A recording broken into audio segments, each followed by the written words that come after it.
Scary story number 1. Molly was a single mom whose main source of income was Onlyfans, and although she would sometimes wish she had a different job, the money more than made up for her morality issues. But Molly often found herself enjoying engaging with her fans a little too much. Sometimes having them deliver her groceries and bring gifts and donations directly to her doorstep. Which unfortunately led a young 16-year-old boy named Matt to find out where she lived. Matt was a lone wolf type, and even though he tried, could never find a girl that liked him or gave him the time of day. Except for Molly, who would talk to her fans for hours and hours a day as long as they sent her money and listened to her requests. Even though Matt knew he was paying for it, he still began to develop feelings and would even send his entire paycheck to her at times. And after a while, him and Molly were dating.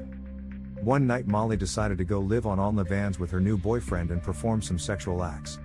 Matt became enraged after seeing this and reacted like he just saw his wife cheating on him.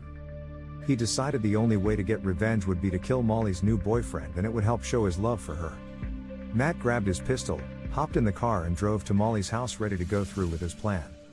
After arriving, Matt would knock on the door and pretend to be an Amazon driver that needed a signature. Unsure of who would come to the door, Matt began to get second thoughts, and before he decided to just leave. Boom, the door opens, it's Molly's new boyfriend in a robe, and before the guy could even speak, Matt reaches for his gun and shoots him right in his face. Molly screams and runs out of the room to find her boyfriend, Ryan, with his brains splattered all over the floor. Matt would then go on to walk in and tell Molly, "I did this for us. I'll never let anyone come between me and you." Molly, who was still crying and screaming with snot coming from her nose, would look at Matt, and without thinking she lunged for him. Matt, who was caught off guard by this unexpected assault, fell to the ground and then dropped the gun.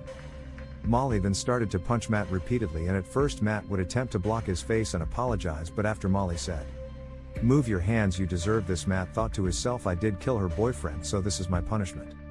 Matt would then put his hands down and let Molly basically rearrange his face and cause so much damage that he eventually became unresponsive and died.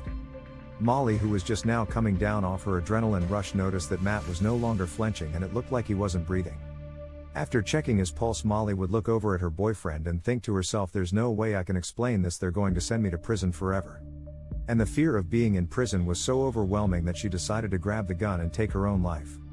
Police would later arrive, and after a search would find that Molly's phone was still on live during the incident. The audio of the entire incident was recorded.